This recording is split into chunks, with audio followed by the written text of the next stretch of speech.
Have you ever lost your cool with your kids, vowed you'd never do that again, only to find yourself yelling at them an hour later or a few days later? Yeah, that's happened to me too. How about this? Have you ever found yourself lying awake at night wondering if you're doing the right thing or if you made the right decision for your child or if you just totally screwed up their life? Sounds like me too. Well, I want you to know you are not alone. This is what happens to all good parents. But as a child psychiatrist and mother of two, it's my goal as the parent doctor to help you find some useful answers about how you can prevent these things from happening and have each day be better than the last. After all, we all are striving to have a trusting, connected relationship with our kids, and we all want to launch kids who are ready to be adults in this great big world. Parenting is not just about raising successful kids, it's about raising ourselves, mastering our own emotion regulation, breaking cycles, and creating a home and life filled with love, resilience, and connection. If this resonates with you, please join me in the Empowered Parent Club. Follow, rate, and share this podcast with anyone that you know who would benefit from it. Let's get started. Welcome back, everyone. This is Dr. Marissa Caudill with another wonderful episode of the Parent Doctor podcast. I'm really excited today to be welcoming Dr. Mona Sodhi, an obesity medicine specialist based in Phoenix, Arizona. And I wanted to preface this episode with a warning that I do think this topic is emotionally laden for many of us and for many of our children. Since we're going to be talking about modern weight management and all the tools available for that, I would recommend that parents listen to this episode on their own before sharing it with their children at their own discretion. All right, here we go. So for those of you who are parents, if you're like the majority of Americans, then Battle of the Bulge, worries about weight is something that we're all familiar with. And I guess let's start, Mona, by having you talk a little bit about what obesity medicine practice looks like in 2025. And yeah, just what do you do in your practice when you're working with adults who want to have healthier body composition, lose weight? What are the tools at their disposal besides the good old diet and exercise? Yeah, that's a great question. So in 2025, obesity medicine looks vastly different than it did 10, 15 years ago, which isn't that long ago, where we just had run of the mill phentermine available for weight loss, which didn't exactly work for everyone and didn't have the best side effects. And yet we were just telling everyone back then, diet and exercise. And no wonder not, it doesn't really work like that. Now we have more tools, we have more knowledge. We have obesity medicine certification, which I've undergone along with a few thousand of my colleagues. So 2025 obesity medicine definitely is more modernized, evidence-based. And so we do still use diet and exercise as the cornerstone of maintaining a healthy weight. But we do focus on, okay, how do we actually reduce things like the set point of our weight, which is in our brain? And we can help that along with things like GLP medicines that are so popular nowadays. But my obesity practice really utilizes all of it, the medication, the lifestyle interventions. It feels like therapy at times where we're talking about what someone's childhood experience was like. So it's a multifaceted field that I say is like half psychiatry and half endocrinology because Yeah. it really combines so many different fields. Yeah, but it's evolving at a very rapid place. So it's an exciting place to be. Yeah, I totally agree. And in my practice as a psychiatrist over the last 18 years, especially during the years that I worked at Kaiser Permanente, I had the privilege of being able to work with people who were in their weight loss program. And Kaiser has an excellent weight loss program that also includes bariatric surgery for patients who are eligible. That's a very rigorous, difficult journey where people have to Mhm. prove that they can be on a liquid diet for months and lose a certain amount of weight before the surgery. And then after the surgery, go through that whole thing. And I'm pretty sure my memory is that Kaiser was the place where you might know this.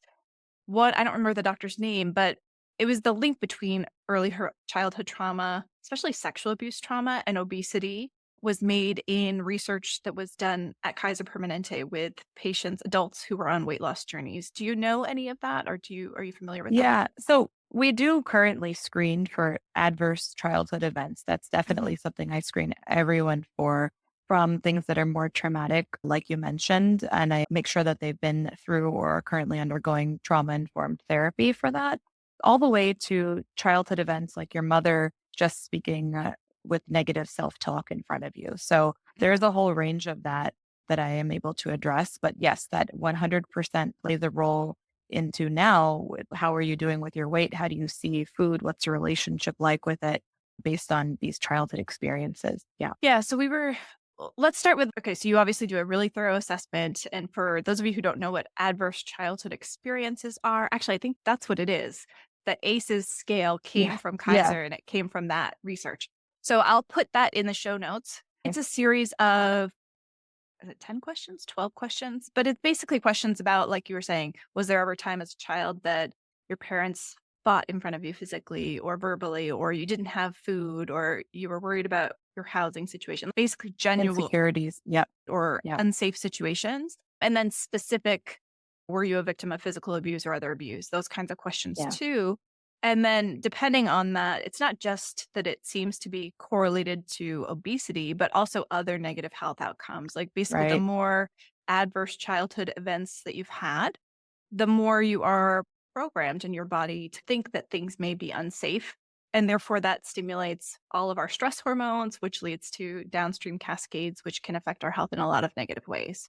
I guess I'm curious, when you meet someone and you're talking to Yeah. them, like, it's great that you recommend therapy if that's something that's likely to benefit them if they've had a Yeah. trauma.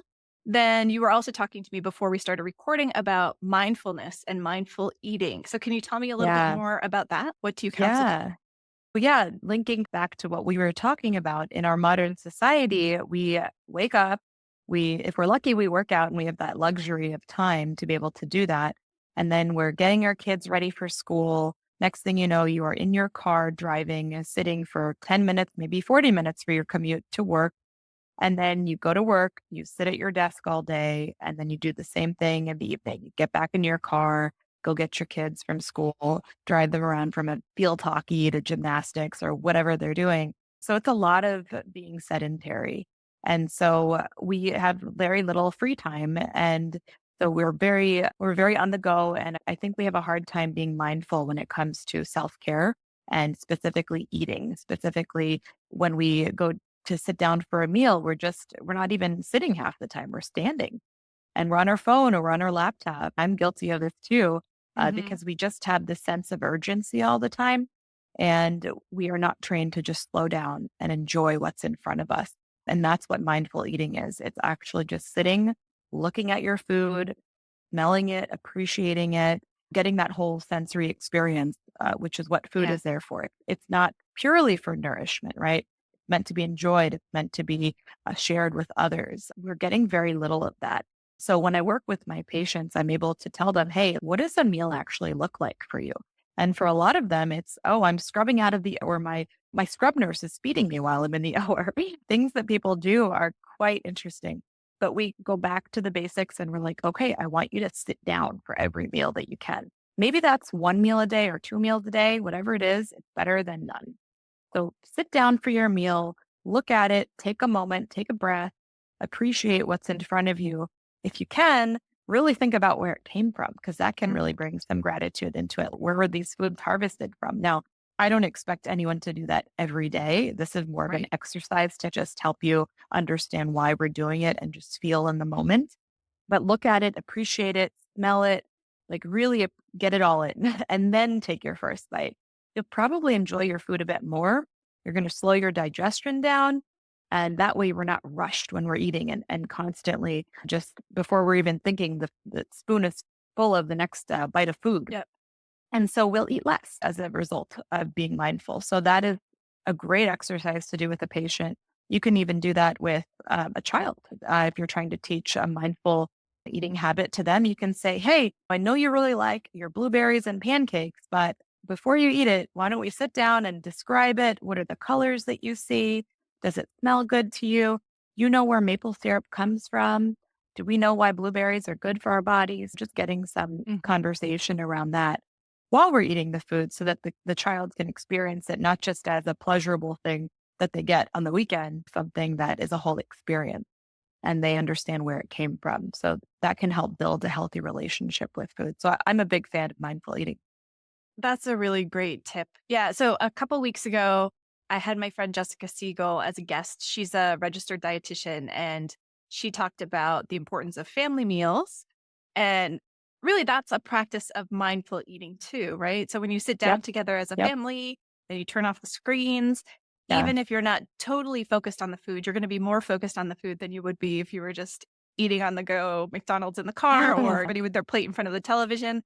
Yeah. And I think, again, not to be judgmental because both of us, okay, my lunch right now is a protein shake because I'm on the go That's today. okay. So no judgment for those of you who are, it's all about just being aware and trying to have Yep. those mindful eating Yep. moments for yourself and for your children as often Yep. as you can. Um, Years ago, I had taken a mindful meditation class at UCLA, and I think they passed around a raisin and we all did this Yep. exercise of mindfully eating this raisin. And so it Yeah. was using all of our senses, like you said, like we touched Yeah. it, we looked at it, we looked at all the Mhm. grooves of it, we put it in our mouth, we felt what those grooves felt like, the sugars dissolved slowly on our tongue. And then we thought about what it took to get this raisin in our hands. Like someone had to Yeah. plant the vine that grew the Yep. grape. It had to sit for years to get mature enough for someone to be able to harvest it. Then someone had to pick those grapes, lay them out, dry them, package them, ship them, put them on the shelf. Someone had to buy them and bring them to us. When you start breaking Yeah. things down, that is a real exercise also in practicing gratitude, which just generally improves your joy in life. There's lots of Mhm. health benefits to gratitude. So it's all tied together. Yeah, that's really interesting. All right, so let's shift gears a little bit because these Sure. GLP-1 agonist drugs, for those of you who haven't heard about these, I don't know where you've been, but basically there are new drugs. Talk to us a little bit about that. What are these drugs? How do they work? How many people are on them now? And from everything I've read, I'm a psychiatrist, so obviously I'm not prescribing these, but I know a lot of people personally who've taken them with really great weight loss results. And then the research that I'm aware of seems to make it really seem positive. And as a psychiatrist, I have to say one of the worrisome things about the drugs I do prescribe is that they can cause metabolic syndrome and weight gain, especially antipsychotics. So until Mhm. now, the common thing was to really monitor. And a lot of psychiatrists were prescribing metformin because that seemed to be, it's a diabetes drug, but it seems to prevent some of the weight gain and metabolic side effects. But now the big question is, should we just be prescribing GLP-1 drugs when we start someone on an antipsychotic that's likely to cause a lot of weight gain? So I guess that's a whole separate conversation for more clinicians. But for parents Yeah. and adults who are listening, what are these drugs? How common are they? What's the Yeah. pros? What's the cons? And again, this is not medical advice, people. This is just educational. So tell us a little. So I wish I knew how many people are on them, but I'm going to guess millions because they're just Yeah. so prevalent nowadays. But how you use them is really the question. So GLPs or glucagon like peptide agonists are basically peptide molecules that we make naturally in our bodies.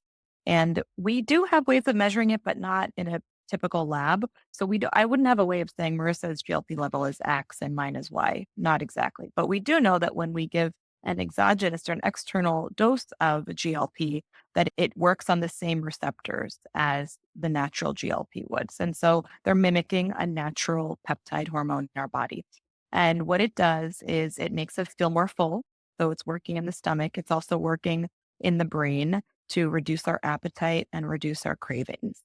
And that's it in a nutshell. Now, there are so many more details to GLPs that we don't even know yet. There are some drugs like tirzepatide, which is a GLP and a GIP, and we don't even know why they work and why they work better than our first generation GLP drug.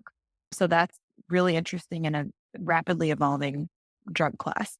But yes, they work by improving and increasing your satiety and reducing your appetite and cravings. Now, as you might imagine, whenever you are having slowed gastric emptying, so food is staying in your stomach a little bit longer, what's going to happen? You may have some reflux, right? So you may get some acid Mhm. reflux. That's a pretty common side effect. You may also have some nausea, that feeling of queasiness, and you might get constipated, right? Because we're not moving things through our GI tract as they normally would. Now, are those terrible side effects? No, they're very manageable. So, what I always say is make sure that you're going to the bathroom regularly, which a healthy diet will help support, right? So, if we're eating fiber and we're drinking water, you're going to go to the bathroom more easily. And so, I always have my patients look at that side of their GI tract and say, okay, am I already constipated? Is this going to cause more of a problem? If yes, then I'm going to add something to that, right? I'm going to add maybe a Metamucil. I'm going to add a fiber supplement of some sort or Miralax, right? If I need it. So constipation, nausea, and acid reflux are the most common side effects that I see.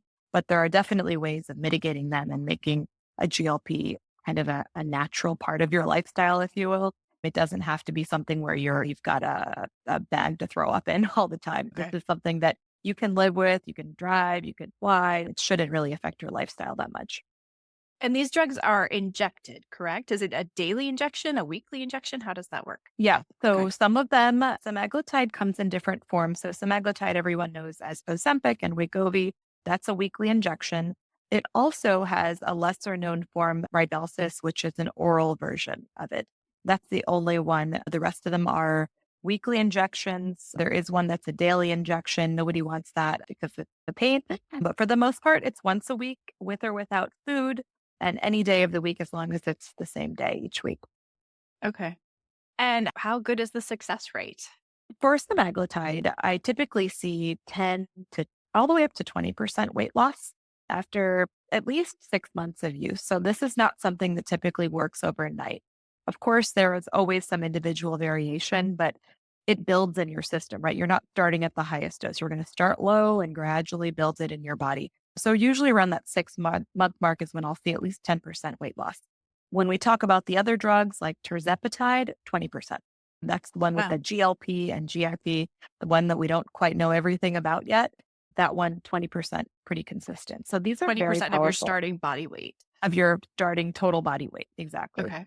So And in general, so if you're just eating less as a result of these drugs, because it makes you feel less hungry, makes you feel more full, it sends that signal to your stomach and to your brain that you've mhm, eaten, even when you haven't, or mhm. that you're satiated, then is there any downside if you keep what you're eating healthy and a good ratio of proteins and fats and fiber and all that stuff? Is there any concern that you're going to lose too much muscle, for example, and not enough fat, or too much fat and I don't know? Yeah, that can absolutely happen. So unchecked, especially if you're not eating a protein forward diet, right? So the American diet is not protein forward, right? It's very carb heavy, fat heavy. So if you're eating in that way, you are at higher risk. Now, if you're eating a healthy, balanced diet, you should be okay, but you do need to pay attention to how much protein you're having, right? That's the building block of our muscle. Because when we lose weight, it comes from everywhere. It's going to come from fat, it's going to come from muscle. But what we can focus on is optimizing the amount of fat loss and muscle loss. You will lose some muscle and you can gain it if you really put in a lot of effort. That's certainly possible. But we want to just have the ratio of fat being lost at the highest endpoint and then the muscle lost at the lowest. But it does take some intention. There are Right. people, though, that I take care of that they're already in the gym, they're already lifting weights, already doing their protein. So I don't really have to do a whole lot with them.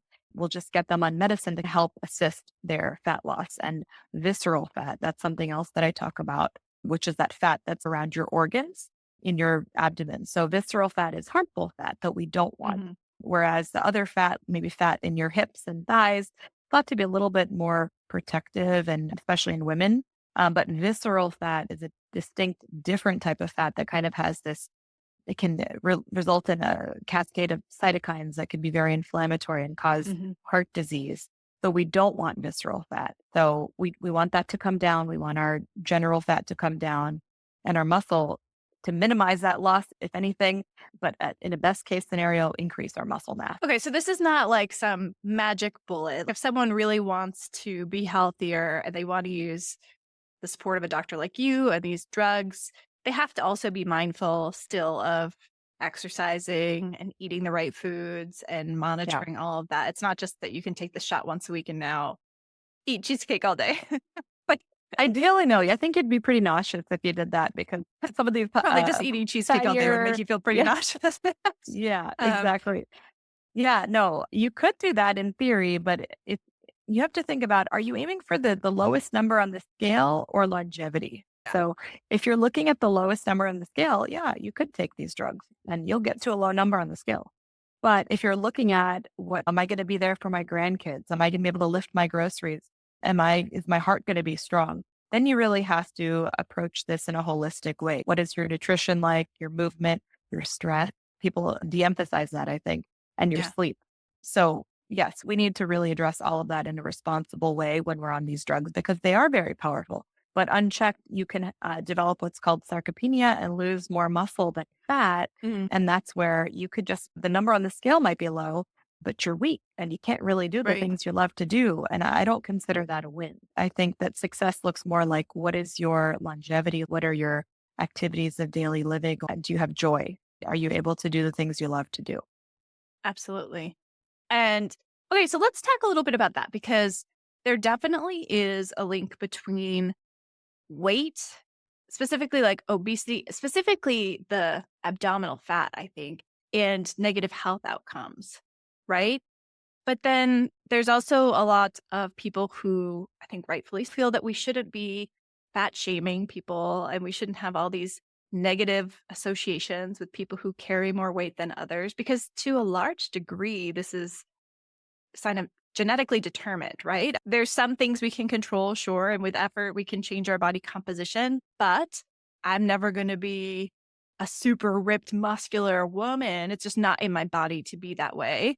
My husband's also never going to be a super ripped muscular dude. Like we're both like bony skinny people by default, right? And then there's other people who are a little bit on the softer side and that's just their Mhm. default too and they may be very strong and very fit.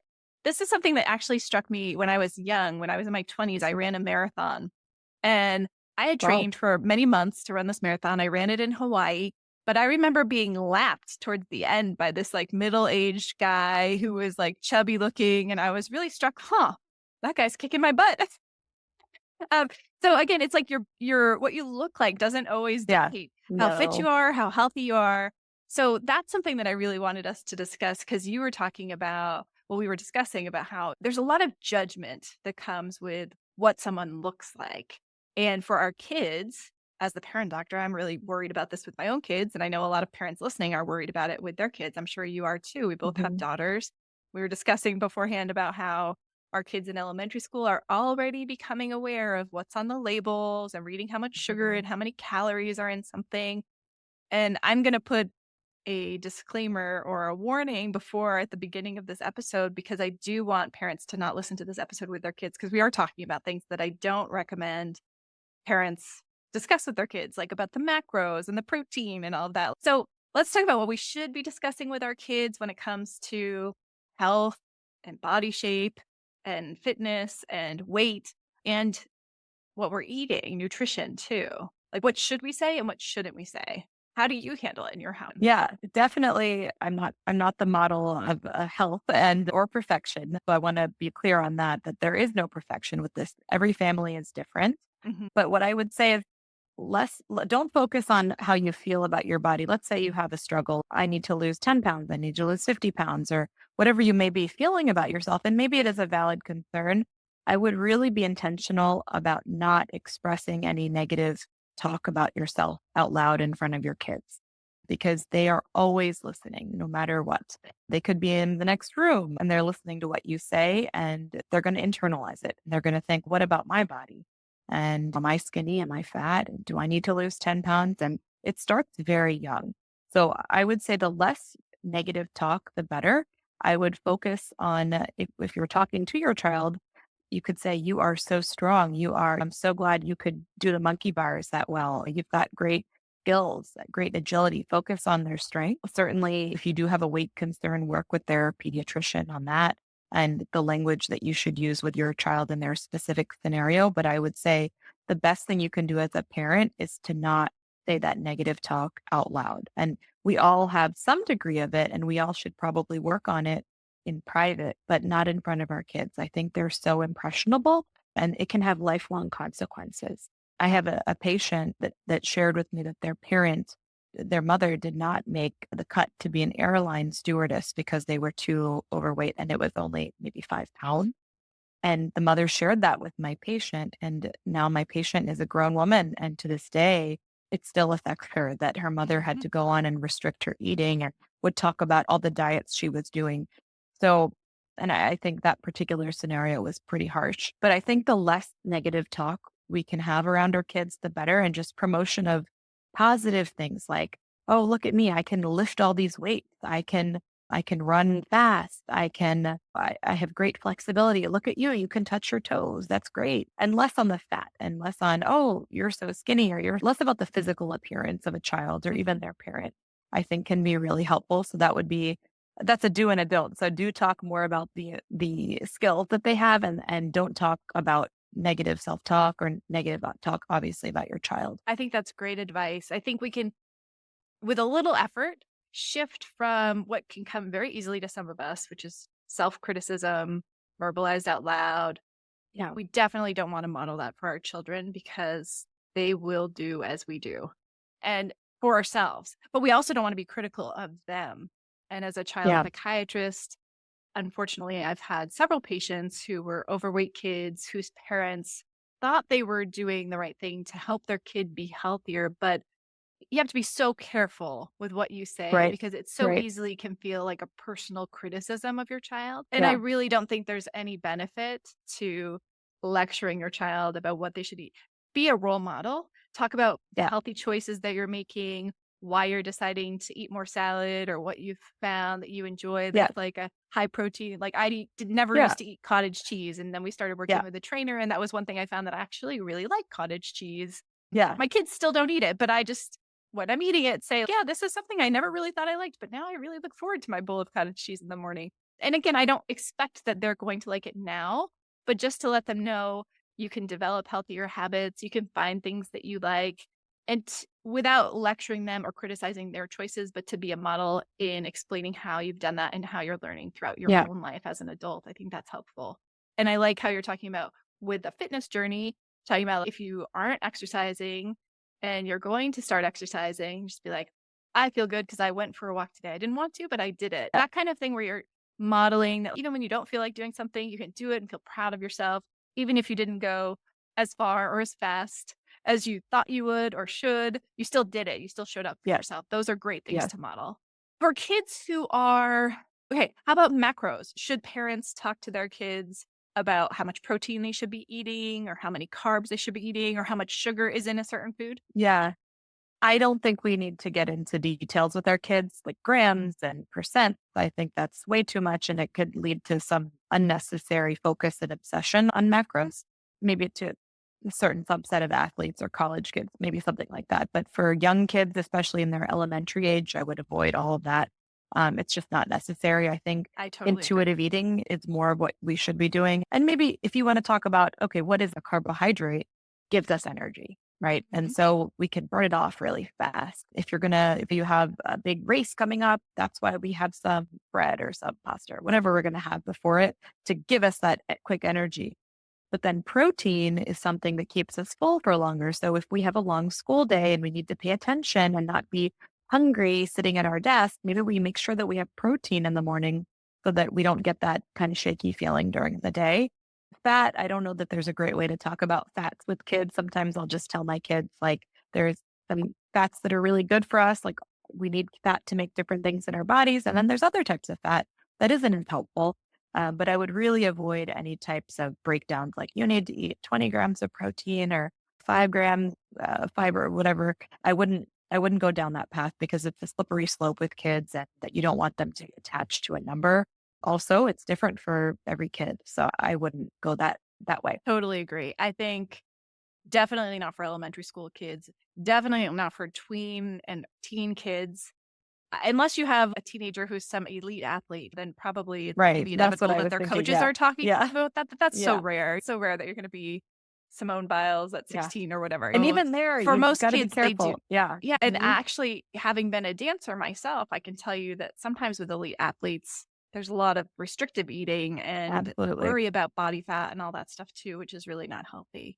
So yeah, in our household, we know that, and my kids know this too, that it can take 10 or more tries of a new food before your brain views it as 100%. safe and therefore qualified as good. So Yeah. I've been doing a lot of family meals where we just put the fruits, veggies, whatever in bowls in the middle of the table, and the kids have to first Perfect. tolerate it being on the table. And then Yes. I encourage them over time to like, why don't you try one or just put Yep. it on your plate? Just feel it. Yep. Use your senses. Mhm. Again, that mindful eating. What does it look like?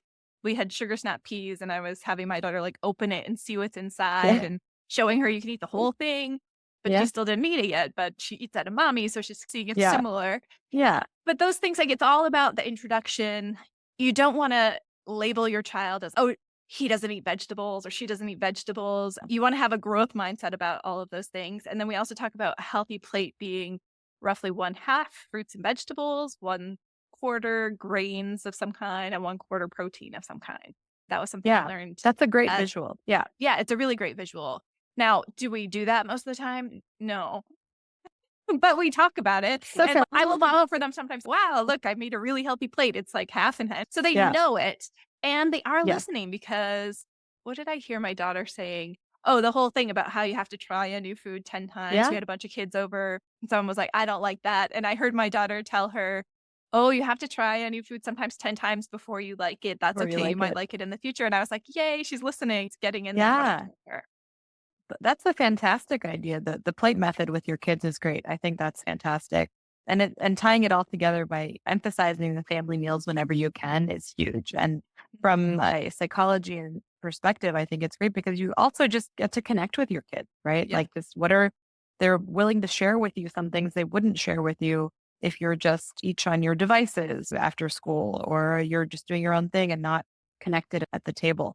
So I think there's just so many benefits to eating as a family and making it just a normal part of life that I think we've lost touch with that as a modern society. Yeah, all great tips I think that you're doing with your family. So I've been Well, and I'm taking sure some you are too. too. Yeah.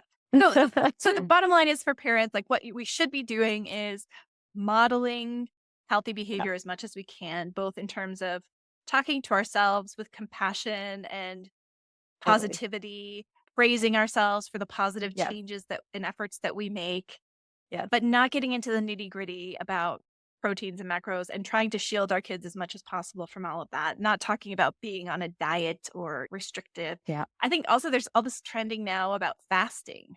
And yes, I think that's something I worry about with kids. Again, but I am a child psychiatrist, right? So I've seen kids with really bad eating disorders and I yeah, worry yeah, about yes, there's health benefits to fasting, but an adolescent brain is going to take that and run with it in a really unhealthy way potentially and yeah, yeah. and I I think just that worry about that. that's why education starts at home. Yeah. And so inevitably, when they go to school or they have friends and the friends have siblings, someone may bring up fasting. They may bring up these medicines. They may bring up eating disorders or anything that might get into your child's mind. And they may have questions about it. But if they don't have that foundation from you at home, they're more impressionable, right? They hit that age where their friends, what their friends are saying really impacts the way they think. So really laying that foundation of what is a healthy plate? We eat family meals. What is a healthy body? What are some positive attributes that I should work toward, not just how much do I weigh? Just laying that foundation is critical before they are hit with all these external influences. Yeah. Yeah, and then I try to also raise awareness of like how full are you? If you feel like you're still hungry, why don't we drink some water if we've eaten Right. our meal? That's a Let's great drink point. some Yeah. water and wait 15 minutes and see if we're still hungry because sometimes it takes a while for your stomach to catch up with all you've eaten. Yeah. But the other thing to keep in mind is we may educate ourselves and know a lot as adults about diet and exercise and weight loss and weight gain and all of those things. The rules don't apply to growing children in the same way at all. So Right. a growing like boy, for example, the average calorie needs is not like 1,800 to 2,000 calories. There's periods in a boy's life where he Yeah. might need to eat like 4,000 Yeah. calories or more a day, especially if he's active. Yeah. So we have to keep in Listening to mind the helping kids to be more connected to their bodies to Mhm. understand, am I full? Did I get Yes. enough? Do I need Yes. more? And that's something I know for a lot of adult patients who struggle, especially with overeating or binge eating, that connection really can get lost. Is that something that Totally you've lost. developed as well or seen? Yes, 100%, especially in my professionals that put aside a lot of their personal self-care to get to where Mhm. they're at in life. Let's, for example, say a surgeon, they have just lost that connection with Yeah. their mind and their gut. And so mindful eating will help bring that back. But we also talk about how back in the 80s, 70s, like the parents of children at that time would say, oh, make sure you clean up your plate, like your plate Yes. clean, because grandma and grandpa lived through the Great Depression and they had no food. There are Mhm. starving kids all over the world, and you need to make sure that you eat all of your food. Like the two of those things are related. And they're not. So, what I tell people is definitely don't have that language with your kids. Finishing your plate is not a great thing to be telling your kids because then it makes them lose their connection with their fullness signal. It's, oh, I eat until my plate is clean. I don't eat until I'm full. I eat until that plate is clean and mom won't yell at me. So you definitely don't want to be doing that. But I think that as adults, we have to acknowledge that, hey, maybe I was raised in a way that wasn't the healthiest and I need to work on that. And maybe I don't need to clean my plate every day. Maybe it is wasteful in a way for me to be eating that food. Is it so bad if it goes in the garbage versus in my body when I don't need it? What is the worst of those two scenarios there? And so we have to go back to the drawing board sometimes and really evaluate our habits and Yeah. rebuild that connection with what are our hunger signals telling us to do? What does our body need? I'm a big fan of you don't have to eat exactly the same thing every day unless that works for you. But let's say you're active on a few days a week, you're going to feel more hungry and it's okay. Like you can eat more.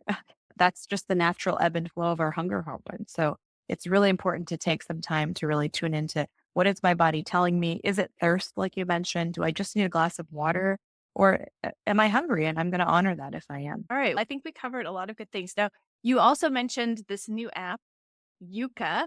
Oh, Tell me a little yeah. bit about that. And do you think that's more for parents to Yeah. use? Could they use it with their Yeah. kids? I haven't tried it out myself. I'll put it in the show notes as well. But tell me about this app. What is it? Yeah, it's an app that I was just introduced to, but I found it really interesting. It's based out of Europe, and it basically rates food. You can scan a barcode of a food, and it will tell you on a score of 0 to 100 how healthy or unhealthy it is. And it takes into account preservative, carcinogens, fat, calories, carbohydrates, all of it, fiber. And it uses all of that to say, okay, for example, Skittles would be a 0 because there's really no health benefit to Skittles. But right. And then a bowl of strawberries would be a 100 because it's totally natural. Nothing is added. It's got fiber. It's got some natural sugar in it. But then it also helps you make some decisions in between. For example, if you're looking at the section of protein bars in your grocery store, they're all marketed as healthy, but are they really healthy? Do they have things that might be harmful that you haven't thought of? And it's interesting because it's a European app, so they have more stringent guidelines when it comes to the types of chemicals and preservatives that are put Right. into food. There are a lot of things that are not available in Europe that are available here. So that's why I like it. I just started using it. I have no affiliation with them. But I think that it offers a more global perspective on how to look at food. It's not Yeah. just the fat, it's not just the calories.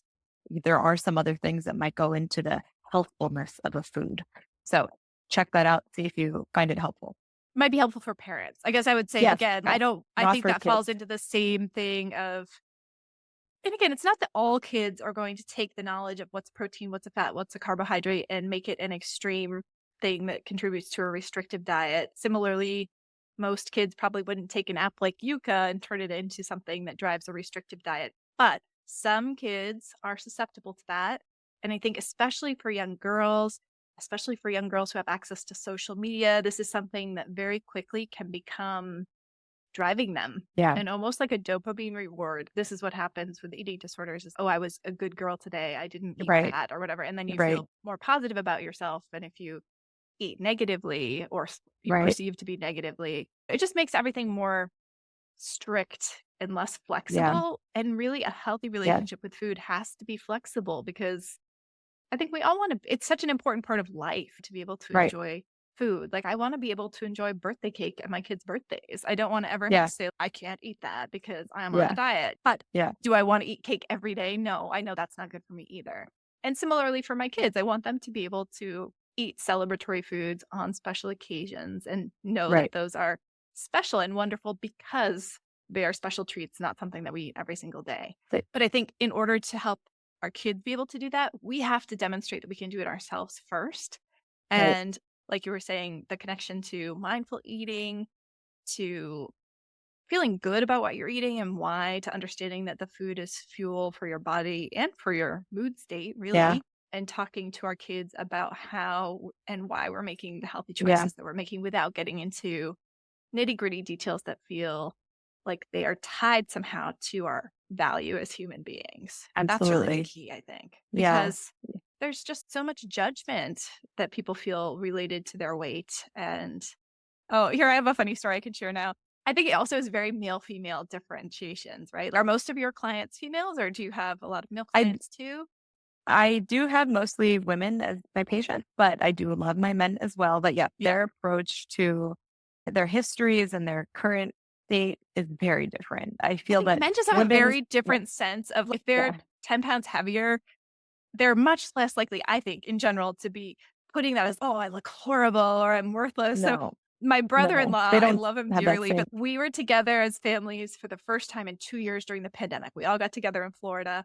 And then last summer, I saw this picture of all of us together and I was like, hey, Greg, look at you in this picture. Cause he was really like heavier then, significantly heavier than he is now. And his response was like, oh, yeah, I was really peaking, huh? And he's laughing about Yes. it. And how we joke because it's like when one of us is peaking, we're like, oh, yeah, I'm peaking. But it's like such different language. So most women are like, oh, I'm so fat. Or, it's like these negative self-talk things. But his response is like, yeah, I was really peaking there. He makes it sound like this Yeah. positive thing.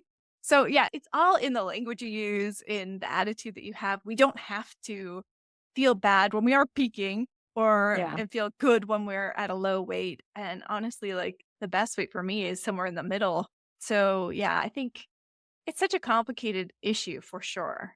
But I'm It glad is. that we have Yeah. these new tools because I think overall, everything we have in our toolkit to help us be healthier humans is a good thing. And like I said, there's a lot of evidence now that these GLP-1 drugs can be part of a solution that can make individuals be healthier in terms of their cardiovascular Yeah. health, their stroke risk, their dementia Right. risk, their diabetes risk. All Absolutely. of that stuff is improved. But again, it has to be done with the input of a physician who's looking at your health holistically and with you being an active participant in that, and not just expecting that this drug is going to solve every issue for you when it Yeah. comes to your weight and your health. Yeah. All right. Well, Absolutely. thank you so much. I think this is a really great topic, and I think we should definitely have you back to talk about being mothers who are entrepreneurs and what that's like for us too, Yeah. because That would I be think that'll be great. a Thanks for having fun me. conversation. All right. Yeah. Everyone, I'm going to put Dr. Mona Sodhi's information down below. Where are you licensed to practice? Is it just in the state of Arizona or are you in other states as well? No, I practice in Arizona, Pennsylvania, and Georgia. So I Okay, have full great. telemedicine capability, which is excellent. Yeah. Excellent. So anyone looking for an excellent weight loss physician in Georgia, Pennsylvania, or Arizona, check out Dr. Mona Sodhi's website, which will be in the show notes. And thank you so much for joining us. Thank you. All right, take care. Bye. Thanks. Bye.